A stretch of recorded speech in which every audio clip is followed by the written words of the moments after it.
Father's Day is coming up, and for some of you, it's a wonderful day.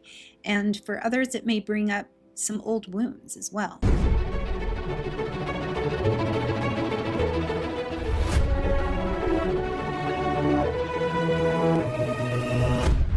Maybe you'll pick out a card, you'll plan a brunch, you'll think about a man who loved you well, who showed up, who saw you, who made you feel safe in this world. And if that's you, then I am so thankful for that man. So tell him, hug him if you can, and pray for him if you can't. But there's also some of you, a lot of you, who next Sunday might be a very hard day of the year.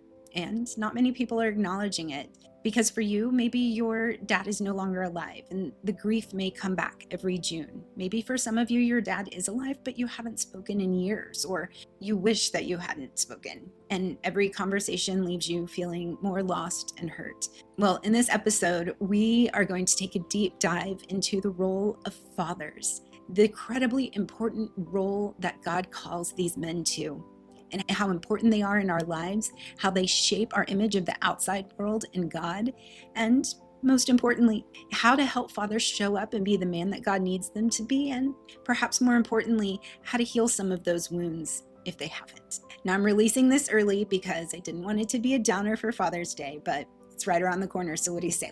And make sure you stay till the end because I'll tell you how to get my free 100-page ebook, Healing the Father Wound, that I created just for you. Let's go. Now, this episode is not just for the wounded. It's for everyone. It's for everyone who's had a dad, wonderful or devastating or somewhere in between. But it is especially for those whom Father's Day, silent prayer, even the word father, carries a weight that is hard to acknowledge. The promise for this episode is a research-grounded, clinically real, faith-integrated deep dive into fathers. You all know that when I start doing research, I just can't help myself. And I did a deep dive on fatherhood. So this is going to be a long one. Welcome to the couch. Put your feet up, grab something to drink. Let me tell you where we're going. First, we're going to talk about why fathers uniquely, the brain science on this is absolutely amazing. Then we're going to talk about the father wound, what it does to your body and to your relationships, not just in your earthly relationships, but also your relationship with God. We'll talk about how daughters and sons carry this wound differently. We'll talk about the God image bridge. This is how your earthly father shaped how you relate to God. Why Father's Day specifically can trigger grief, the healing path, 7 concrete research-backed steps, and then of course our Catholic theological landing. This is what the Catechism itself says. So if you're ready, let's get started. Many people have a hard time talking about this out loud. There are some of you who are looking forward to Father's Day. It's going to be a great day, but for those of you who are dreading it, chances are there's 3 main groups. The first are those whose fathers may have died, and anniversary grief is a predictable annual resurgence triggered by the calendar itself. And sometimes it's complicated grief, now formally called prolonged grief disorder in the DSM, and sometimes it's just a hard day. The second group are those who may be estranged or have no contact or very little contact with their father, or those who are carrying a wound from a father who hurt them. And Kenneth Doka in 1987 named this disenfranchised grief, and our culture refuses to validate it still. There are no greeting cards for this kind of grief. There's no casserole, people don't come over, but the grief is still very real. And it can be hard to grieve who you needed your father to be, even if he's still alive. And then for the third population, there may be those of you whose fathers are alive, but emotionally unreachable. And Pauline Boss called this ambiguous loss. Maybe your fathers are physically present with a psychological absence, and closure may be hard to come by. These are the people whose dads are still here, but dad's not really here. So if you're listening right now and maybe you already have some tears welling up, that's your body recognizing the truth of what you've been carrying for a long time. And that's why we're here. It's a place of information and to start healing. There are so many people who are sitting in one of these categories this week, but there's almost no language in our culture for it. So today we're going to change that. If you feel like this is everywhere right now, then your perception is correct, and the numbers are sobering and staggering. 1 in 4 children in the US lives without a residential biological father. That's roughly 18 million kiddos, and that was back in 2022. Fathers are absent from approximately 80% of single-parent homes. Not the mothers, but the fathers. And 40% of all US births in 2022 were to unmarried women. That is a 400% increase since 1970. This is not a fringe issue. This is a huge part of our culture, unfortunately, right now. And it is producing measurable generational consequences that we are going to walk through today. Developmental researchers have identified 4 specific things that healthy fathers tend to deliver to their kids. And none of these is exclusive to fathers, but all of them are more readily delivered by an attuned father. The first function is separation from the mother-child bond. Dad helps the kids individuate and be adventurous. Function 2, authorization of risk and exploration. Try it, climb higher. I've got you if you fall. Function 3, validation of identity through recognition. I see who you are and I am proud of you. And function 4, establishment of rules and structure. Boundary setting that feels like love, not punishment, creates a healthy relationship between the child and rules and authority for the rest of their lives. Mom is the original home. Dad is what we call the first ambassador of the outside world. And when these 4 functions are unfulfilled in kids, or any of them are, kids don't just shrug and move on. They can build compensatory strategies that work as survival in childhood and then are integrated into their identity in adulthood. So if you've ever wondered why you keep doing certain things that you do, maybe your father wound might be answering questions that you didn't know you're asking. Let's keep going. Before we look at the wound, I want to share with you a handful of findings from the research that I found absolutely fascinating. These are things that a lot of people don't know about what fathers contribute biologically beyond just their DNA contribution. First, let's talk about fetal voice recognition. Late in pregnancy, fetuses, babies respond distinctly to their father's voice. There was a study that showed this with fetal heart rate monitoring in the 3rd trimester. The baby's brain catalogs the dad's auditory signature before birth and responds to it. Is that amazing? Second, skin-to-skin contact with dad raises oxytocin in the baby and the father. And fathers who hold their baby skin-to-skin for at least 15 minutes a day on the day of birth and 3 days after report significantly stronger attachment months later. Third, fathers' brains literally restructure during the late part of pregnancy of their wife and after birth. They have higher oxytocin, lower salivary testosterone, and this is not a feminization of men. This is evolutionary optimization. Low testosterone and high oxytocin means increased patience, sensitivity, and staying close to the nest. 4, let's talk about rough and tumble play. Father-led play with the right warmth and dominant sharing builds emotion regulation, working memory, and pro-social behavior. The father-child play can uniquely predict emotion regulation in preschool, independent from mom's play. It's like the child learns the boundary between fun and danger. 5th, father's vocabulary uniquely predicts child language development at 36 months. A 2006 study showed that dads use more complex vocabulary with kids. They ask more why questions, more what questions. And this is where something called the bridge hypothesis comes in. The bridge hypothesis says that dad bridges the child to the broader social world, which is why we say he's the ambassador to the outside world. And 6th, this one is a bit more haunting. Parental stress is inherited through sperm cells. Research from Holocaust survivors showed documented paternal line transmission of trauma responses in humans. This is wild.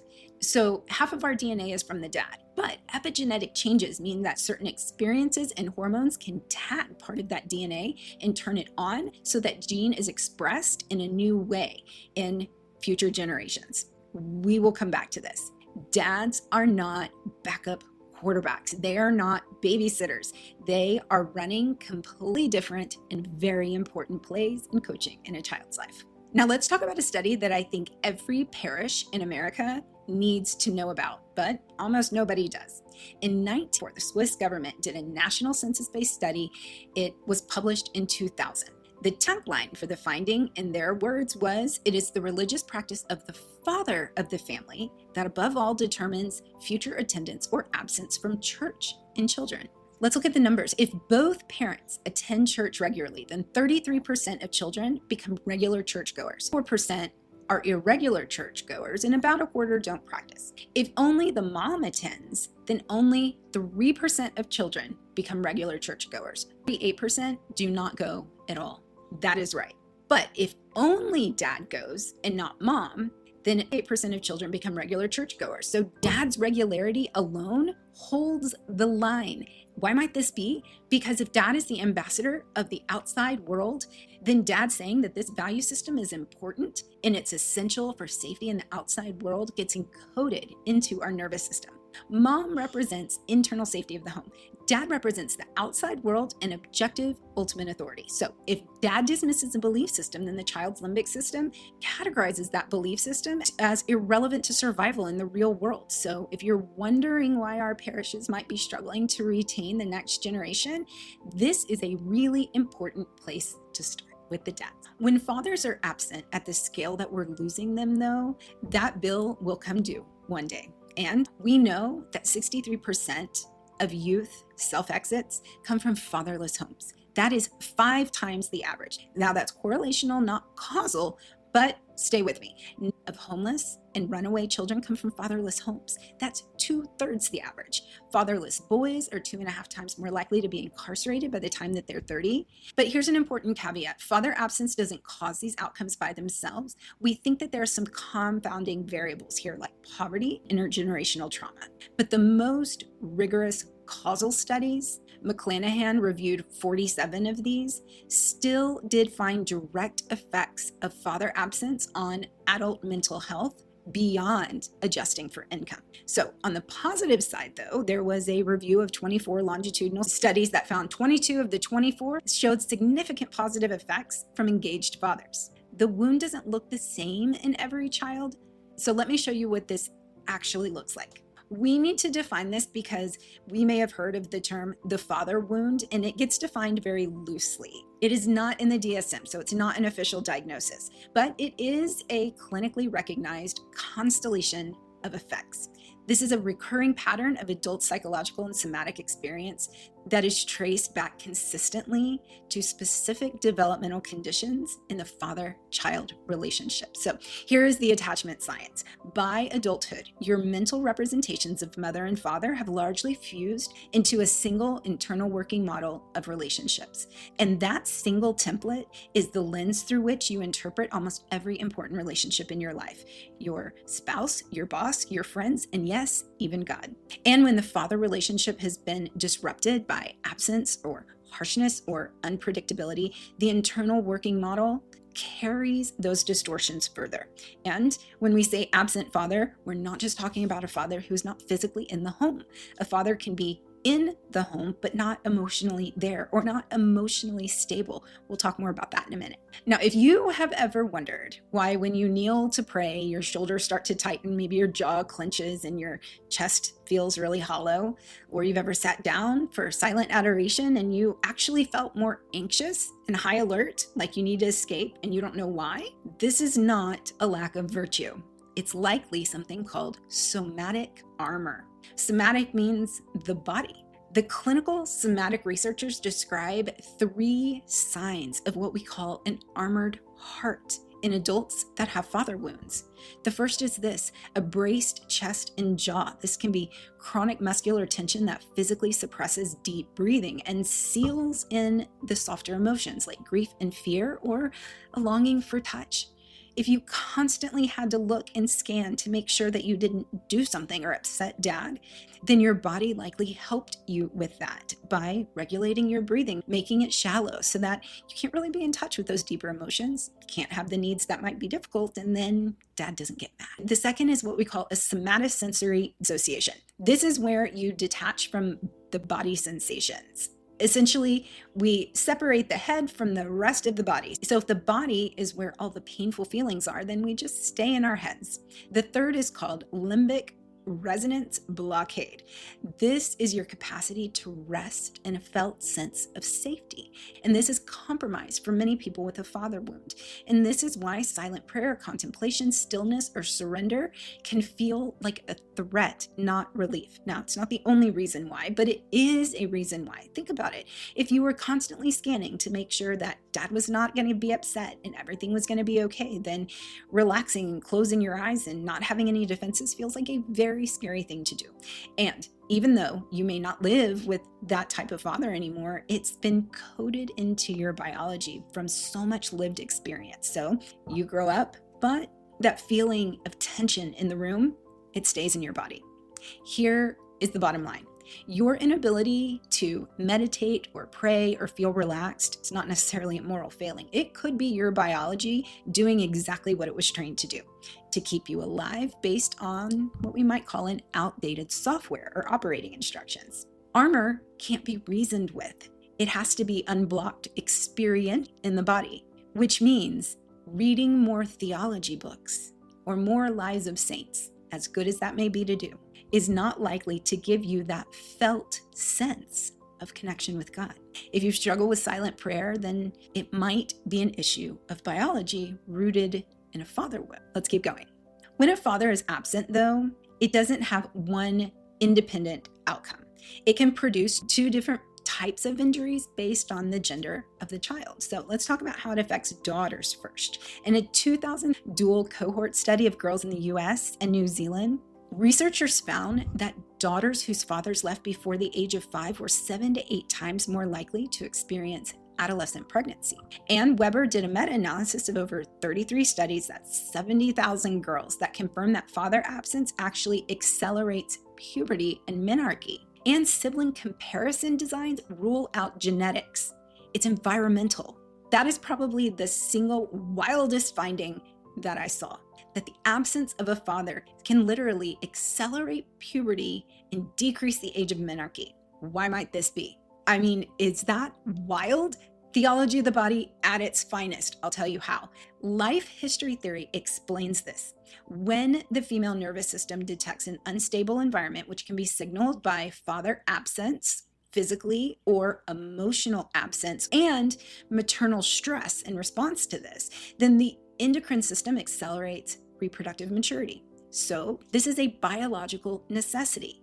If resources are scarce, then it's important to reproduce sooner so that we can pass on our genes, because we don't know what's going to happen tomorrow. This is biology executing a survival protocol. It's also the body making visible what's invisible, spiritual and divine. In adult relationships, there can be a repetition compulsion. This is where daughters with absent or wounding fathers often unconsciously partner with men who replicate the original wound. Available, safe men can feel wrong on some level, even though they can't explain it. And distant men or wounding men may feel familiar in her body, even though her brain knows there's something not right here. Also, a daughter's body image is affected by an absent or wounding father. Paternal warmth predicts adult body satisfaction more than maternal warmth, which means that dads, more than moms, teach daughters that they are capable, that they are good. And when that recognition is absent, then daughters often grow into women who are aesthetically or physically self-conscious and existentially uncertain as well. Now let's talk about the sons. Without a father modeling a regulated masculinity, men can bifurcate into one of two patterns. One is a very rigid hypermasculinity, where there's performative aggression, overcompensating for that was never modeled. Or conversely, they can take on a type of quiet avoidance, where there's avoidance of commitment, avoidance of fatherhood, avoidance of authority themselves.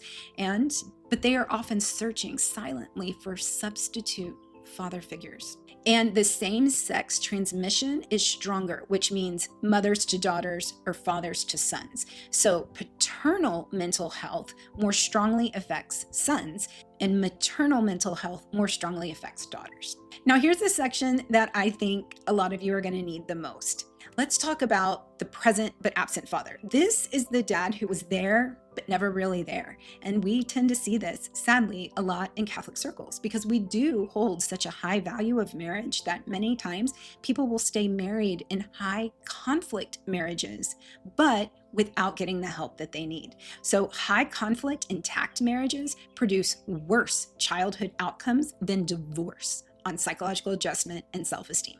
I know this is often not what we hear, and marriage is great. I am all about marriage. I love helping marriages. And yes, divorce can be very harmful for children, but just staying together is not enough.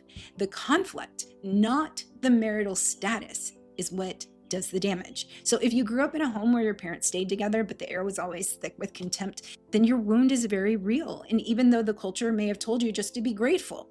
So there's a lot of research on the effect that harsh fathers have.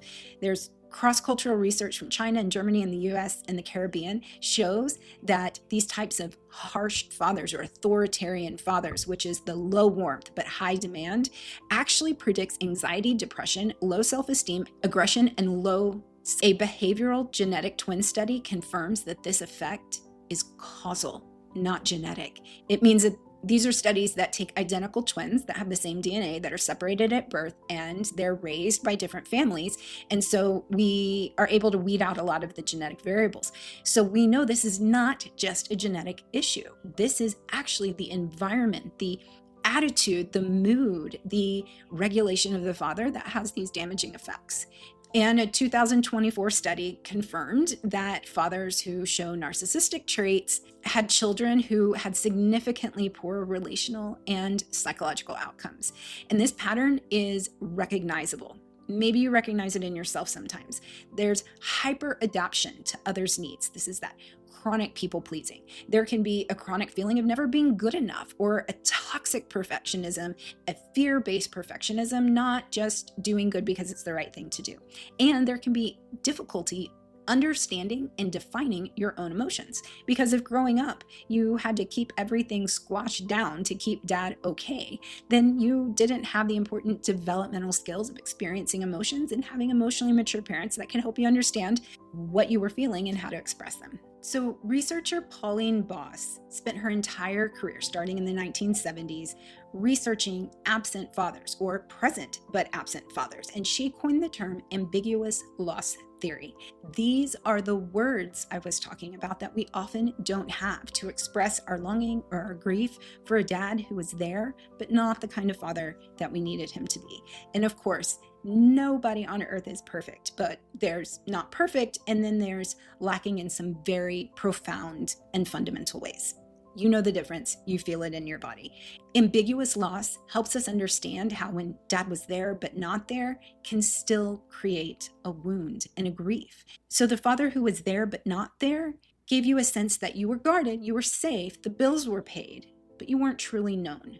You were managed but not loved. It's like growing up with a security guard, not a father. When someone experiences a father wound, it can express itself in different coping modes. Not everyone copes with a father wound in the same way, and I'm pulling from schema therapy here. One mode could be the compliant surrenderer. This is where you learn to make yourself very small. You say yes when you really want to say no, and you bend and contort and pretzel to authority, not from love, but from fear. Now, spiritually, the compliant surrenderer may serve the church out of guilt, not love. You could volunteer for everything, but you're burning out quietly and secretly holding a lot of resentment. This confuses self-obliteration with humility. And as I mentioned, you can also carry some very deep but unexpressed resentment.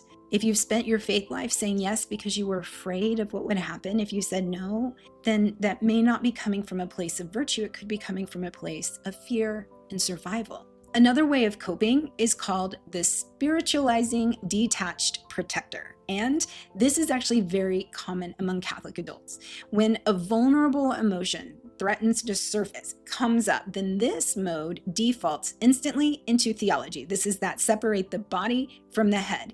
These are scripture verses, doctrinal certainty, long perfected, accurate sentences that exist to avoid feeling. So if you've ever caught yourself answering a friend's pain with a Bible verse or a platitude instead of your presence, then this might be a mode that's operating in you. Another coping mode is called the Pharisaical critic. This is where we have an internalized voice of harshness. The harsh critical voice of the earthly father gets internalized. So you may not be living with him physically, but he can still be living in your brain and in your heart. This is the person who beats themselves up preemptively. So this can even express itself in scrupulosity, confessing the same sin repeatedly, never sure of forgiveness, always scanning and feeling really bad about yourself. And if you're beating yourself up first, then at least on some level, you feel ready for the criticism that you're preparing for from the outside world. And then there's one other coping mode that can sometimes come up, and it's called the Hellenistic schema of apathy. This is God as Aristotle's moved mover, God as the clockmaker who winds up the universe and just lets it go. This is the exact opposite of a God who was with us in our sadness, who weeps at Lazarus's tomb, who is with us in the difficult moments. So God is the authority and he's fully capable, but it's really hard for you to feel that he's with you whenever you struggle. So what are some causes of father absence? Well, yes, divorce is one of them. And there was a meta-analysis of 92 studies that, yes, showed that children of divorce score lower on adjustment, conduct, self-concept, and social relations. But this is critical. The conflict model still holds. It's the conflict that damages more than the divorce itself.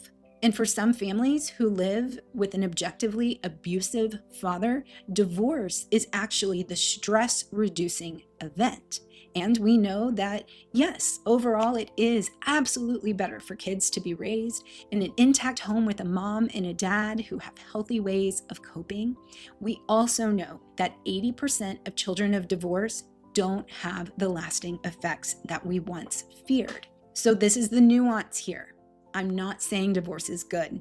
I'm saying try everything that you can. But if you are one of those people who is in an abusive marriage, who is with a partner who is unwilling to work on things, and you think that you're staying just for the kids, this new research, which is strong research, it's a combination of 92 studies, shows that might not be the case. There's other ways that fathers can be absent, of course, from incarceration or from death or from depression and mental illness, from military deployment or from addiction. So this is context, and these principles that we've been walking through, the absent father, apply to all of them. So it's a much more nuanced picture than maybe we thought before. Did you know that your God image was likely shaped by your father? Researchers have made a critical distinction that most Catholics haven't heard about. This is the difference between a God concept and a God image. So the God concept is what you believe about God. This is at the head level. It's the theology, the catechism answers, all of the things held on the left brain, all you know and believe intellectually about God. But your God image is what you feel God is like. This is the felt sense when you walk into a chapel, that flinch when you imagine that you've been seen by him. This is the heart. This is the body sense. This helps us understand how you can know that God is good and loving, our God concept, but have a God image or a felt sense. That's something very different. And the clinical reality here is that most adults have a very orthodox God concept, but a very wounded God image. They believe that God is love, but God feels distant. And they believe that God is merciful, but it's hard to feel like God's not trying to punish you. This connecting of head and heart that we often talk about, it has a name now. And we know that it was likely shaped by the relationship that you had with your father. I'll try to give you the clearest explanation to one of the most painful experiences that a lot of Catholics carry when this God concept and God image don't align. The God concept, it lives in this cortically dominant left hemisphere semantic memory. This is words. This is the part of your brain that's used for language and logic and explicit belief. And this is shaped by catechism, by theology, by scripture, by learning. But your God image lives in a cortical right hemisphere limbic memory. The amygdala, the limbic system, this is the part of your brain that handles emotion, attachment, threat detection, felt, safety. And it is conceptual, which means there aren't really words for it. And it's shaped by your earliest attachment experiences, but especially by the father. Activation conditions are different. So the God concept is activated when we reflect on doctrine or have a theological conversation or prayer that involves thinking. But the God image is activated when we're in crisis, when we feel like we're a failure, when we're in isolation, or when we're in contemplative prayer. So here is the paradox. Under stress, the brain defaults to the implicit subcortical relational programming. It defaults to the felt sense, and it bypasses all of the other things that you know about God. Let me give you a roller coaster analogy. Let's say you're going to Six Flags and you read the entire safety manual. You see that everything is made from reinforced titanium. You know that you are safe. But when you get to the top and you drop on that roller coaster, it doesn't matter. Your stomach sinks and your nervous system feels like you're going to die. This is the same brain, but two systems, but in states of crisis or failure or isolation or cresting the top of the roller coaster. Our limbic system, or our felt sense, is always going to win and dominate.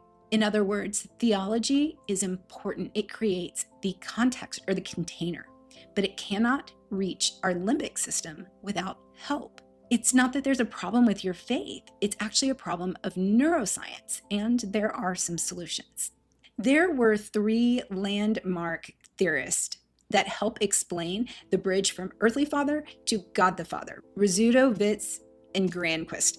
Now, you've probably heard of Dr. Paul Witz if you've done any reading about the father wound in Catholicism. But Henry Rizzuto in 1979 wrote about the birth of the living God, the God image that forms in what we call transactional space between a subjective fantasy and an objective reality. This means that it's built from actual parents. But here was the key. The God image persists, that felt sense in our body, indefinitely. It's how the psyche maintains an intrapsychic homeostasis across crises and loneliness and ultimately the transition of death. Okay, I know we're getting pretty deep here, but stay with me here because this is really important. They also found that there are certain developmental milestones in how we create a God image. So at ages 2 to 3, we call this the anthropomorphic baseline. God's traits equal the parent's traits. So think about a 2-year-old or 3-year-old. God has a face. He lives in the sky. He can do everything. And that's often how we feel about our parents. I mean, they control everything. They give us food. They give us shelter. And they can even pick you up and move you to the other side of the room. So in a very real way, parents have very similar features to God when looked at through the eyes of a 2 or 3-year-old. Now, the next phase is in early and middle childhood. This is the paternal adoration phase. This is the phase where children often adore the earthly father as if he were a type of deity.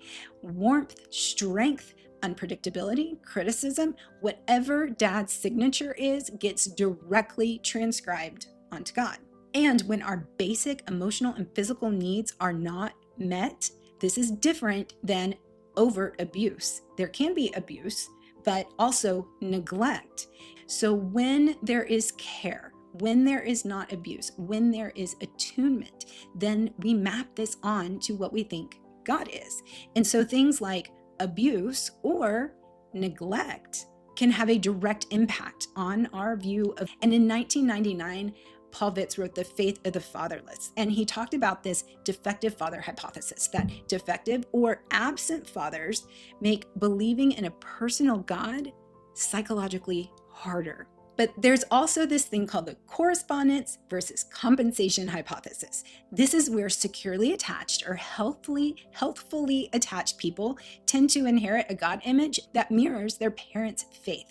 But insecurely attached people may turn to God as a substitute or attachment figure. So it could go both ways. I remember a story from John Paul II, and after his mother died, his father took him to the church and said, "This is Mary, she is your mother now." So similar concept, although that was with the mother.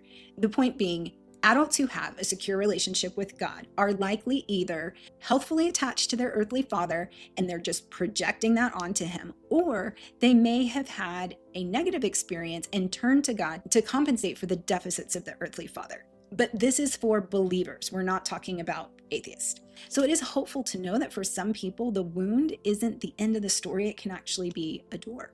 Now, this is where things get super exciting for me. When we have paternal acceptance, a father who believes in us and delights in us and is attuned to us, then we tend to predict God as being kind and loving.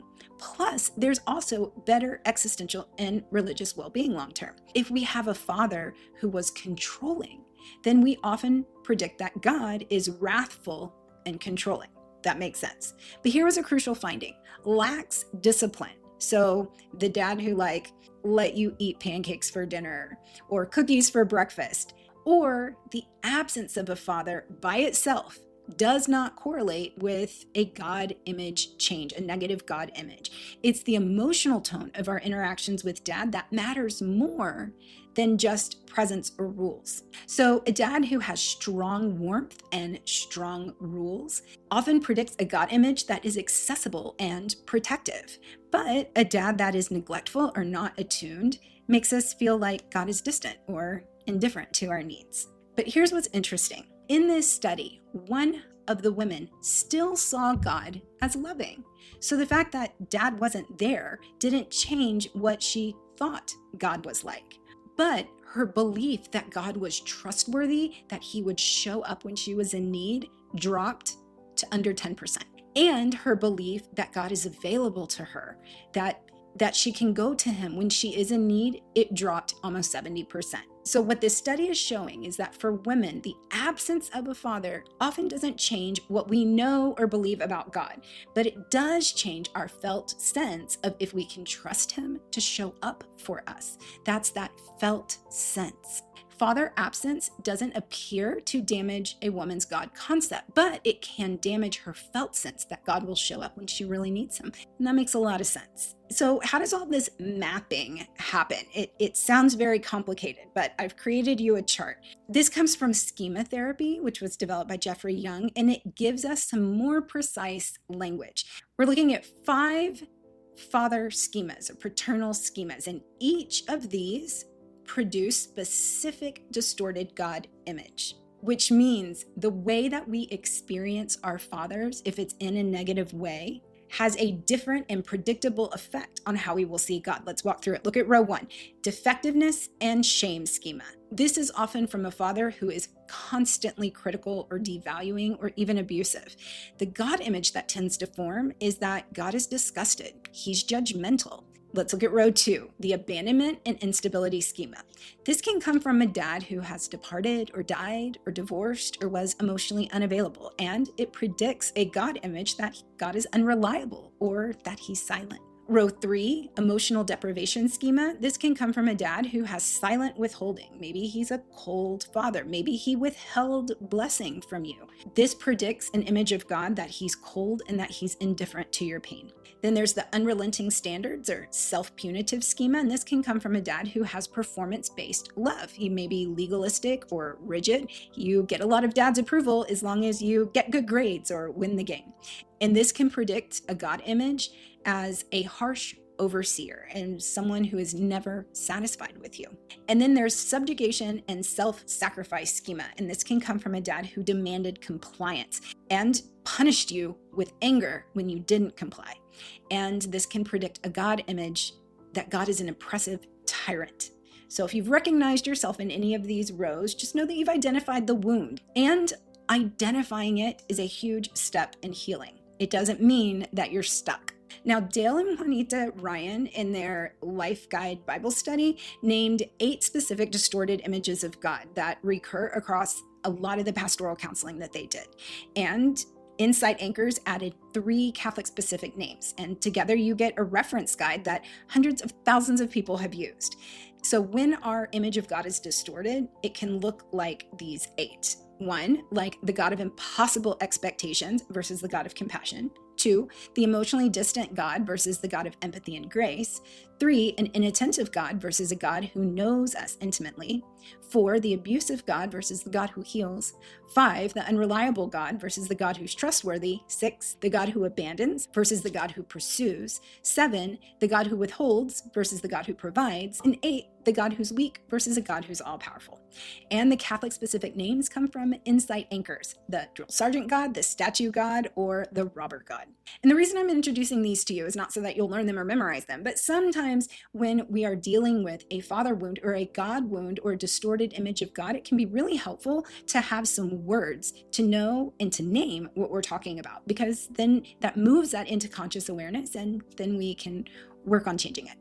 Long before any of this neurobiology was known, before schema therapy or attachment research, the Catholic Church already named the exact problem that this whole episode is about. So let's go to Catechism 239. By calling God Father, the language of faith indicates two main things: that God is the first origin of everything and transcendent authority, and that He is at the same time goodness and loving care for all of His children.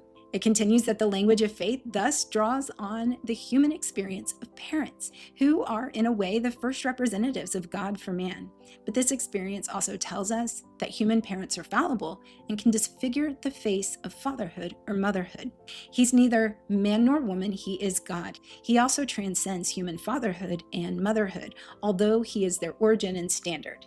No one is father as God is Father. All of this to say, human fathers receive their fatherhood in so much as they mirror or image God the Father. It's not the other way around. But it makes sense that when our first experiences are of our earthly fathers, that we can kind of work backwards and map that onto God. Does that make sense? And there's actually an entire school of thought and works of scholarship that suggest that Martin Luther's own relationship with an abusive father is part of what damaged his God image and spurred the Protestant Reformation. That's pretty big, but the science makes sense. Okay, so if Father's Day hurts, then we need to talk about why. There can be anniversary reactions, which are predictable annual resurgences of grief that are triggered by seasonal cues or a date on the calendar. This could be the smell of the season that he died in, or the angle of light. It could be the feel of the air. Your body remembers what your conscious mind has stopped remembering. And within typical grief, anniversary reactions are time-limited peaks. And I will link my video on birthday and here if you want to learn more about it. There can also be complicated grief, which is where their pain stays really high year-round and it significantly impairs function. So if this is you, just know that it's treatable.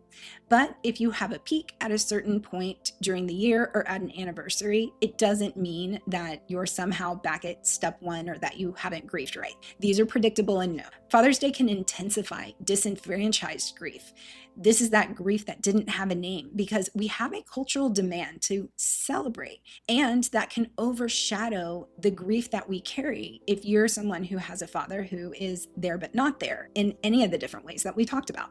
There can be the ambiguous loss that Pauline Boss talked about, where dad is physically there but psychologically absent. That can be the workaholic dads or the addicted dads or the cold dads or the dad who it felt like looked through you instead of at you. And with this, the hard work is to learn to live well with what is unreachable. So if Father's Day is hard, whichever of these categories seems to fit, just know that there are names for the particular type of grief that you may be carrying. And most parishes have a liturgy for the first kind, but we don't really have rituals for the other. So that's why I'm trying to name them here, give them a name, and then we can talk about what healing looks like. So then what do we actually do with all of this? Because here's the thing, just forgive him and move on does not work, because that is not talking about real forgiveness. It is often talking about spiritual bypassing. Here are 7 concrete steps by naming the grief. What are you feeling? What is the name? By earn secure attachment. Our attachment style is changeable across adulthood, so your nervous system can learn new templates or new operating systems with corrective emotional experiences. That often happens in therapy or stable relationships with mentors or in your faith community. 3, there's trauma-focused therapy, things like EMDR or trauma-focused CBT, schema therapy. These bypass the left brain and work to heal at the limbic level where the wound actually lives. 5, there are Catholic pastoral pathways like Seaman's healing of memories, Heart of the Father ministries, ignition gospel contemplation. 500 years of Catholic pastoral practice doing what neuroscience is describing as helpful. And number 6, forgiveness when it's done right. Worthington has a reach model of forgiveness, and Seaman's also described 3 tests to know if forgiveness is real or spiritual bypassing. Step 7, spiritual fatherhood. Find it in the church among priests or mentors or guides like St. Joseph. I'm going to walk you through the most important of these, so keep staying with me. If your wound goes very deep, if there was abuse or severe rejection, chronic neglect, please consider trauma-focused therapy. There's 4 modalities with really strong evidence. There's EMDR, internal family systems, trauma-focused CBT, and schema therapy. And I'll tell you where you can find more information about that. These work through limited reparenting, like where the therapist actually steps into those developmental deficits and provides within appropriate professional boundaries what your father maybe failed to give you, like emotional validation and warmth and firm benevolent limits. There's also imagery rescripting, where you can re-enter a childhood scene of paternal trauma. Now, you don't want to do this alone. You do it with a therapist. The therapist can enter the scene with you and help you to reimagine or to stop the abuse or to rescue the vulnerable child. And there are faith-integrated versions where you let Christ enter the scene as a protector. There's also something called chair work, where we use different chairs that reflect different internal modes. So the internalized harsh father may get played out by sitting in one chair and saying all of the harsh things that the harsh father said. But then you may get up and walk to the other side of the room and sit in another chair and then confront or to say back with the healthy adult self. And the walking and the sitting in different places helps your nervous system understand that these are just scripts. They're not you, and you can learn which chair, so to speak, you're going to live from. Now, all of these are far more complicated than this. You'll need to work with a therapist. But if you've been thinking about therapy for years, or you feel stuck, or your wound is specifically about authority or performance or feeling defective, then these are some of the modes of therapy that may be helpful. Within Catholic pastoral care, there's also an 8-week manualized God image therapy. There's also Heart of the Father ministries, Ignatian contemplation. Spiritual directors can help with these, but just know that we've been doing this work in the church for hundreds of years. So let's talk a little bit about forgiveness, reach, and Seaman's 3 test. When we talk about forgiveness, we have to be very careful. This is not saying that what happened was okay. Forgiveness is also a process, and the reach model gives us 5 steps. Recalling the hurt, not minimizing it, not catastrophizing it, just naming what happened. To empathize with the one who hurt you, this is a very hard step. Empathy is not an excuse, it just means trying to see the person who hurt you as a wounded person themselves. A is altruistic gift, offering the forgiveness as a gift, not because it's earned, but because it's a gift. C, commit publicly or privately. So forgiveness is an act of the will, sometimes daily, and it takes time. And then H, hold on when the feelings come back. They will, and you renew the commitment. But remember that forgiveness and reconciliation are 2 different things. You can work on forgiveness and still not reconcile with an unhealthy person. Forgiveness is not the same as reconciliation with a person, especially if they're harmful. You can forgive someone and never see them again, and it's not a minimization. If the hurt is small, then there's nothing to forgive. The will has to act to replace the feelings, and then the feelings follow. But because Seaman's knew that people will often use spiritual bypassing to just forgive him and move on, or to just offer it up and move on, he created 3 tests that we can ask ourselves to see if we've truly forgiven or not. So the first is called the resentment test. Does thinking about him still flare with bitterness inside? The responsibility test. Are you taking responsibility for your healing, or still waiting for him to apologize or someone else to fix you? And that's a hard one. And then number 3, the reminder and reaction test. When something similar happens in real life, when something similar happens in our present day, does it trigger memories and responses and reactions from the past? You can't fake your way through any of these tests. The body will always tell the truth. And things like confession, the Lord's Prayer, and works of mercy, They actually rewire neural patterns from grievance to forgiveness. Let's end, though, with an important theological frame, because for anyone in the audience who may be carrying a father wound, this is where we ultimately get to. John Paul II said that authentic fatherhood is a vocation, that it's grounded in the fatherhood of God as imaged by the incarnate Son. Men become authentic fathers not by performing fatherhood, but by radiating the fatherhood of God himself. And Henry Newman, when he wrote about the return of the prodigal son, said that we may begin as the younger son who runs, we may mature into the elder son who stays and resents, but the healing move here, Newman says, is to grow into the father position, to become the one who runs out, who embraces, and who restores. Saint Joseph is the silent, faithful father. He claimed a child who was not biologically his. He gave him a home, his name, his trade, his occupation. And Catholic in Recovery's testimonials describe men recovering from father wounds who call Saint Joseph the patron saint who shows them what fatherhood is supposed to be like. Saint Joseph models the father of presence and protection, work and faith out the sin of ego, without performance, without applause, just with attuned presence. And just know that Father Gabriel Amorth, I may be saying his name wrong, but he was the late Vatican chief exorcist, and he wrote a beautiful prayer for inner healing that specifically asked the Lord to heal wounds inflicted in the earliest years. And it's been used by thousands of people. I will make sure that I link it below. These are your takeaways. Fathers contribute something distinct, measurable, and biologically irreplaceable. Men, we need you. Your earthly father shaped you, whether he intended to or not. But a father wound is also very real. It is clinically recognized. It's important to know it's not your fault. Your felt experience of God may have been shaped by your father.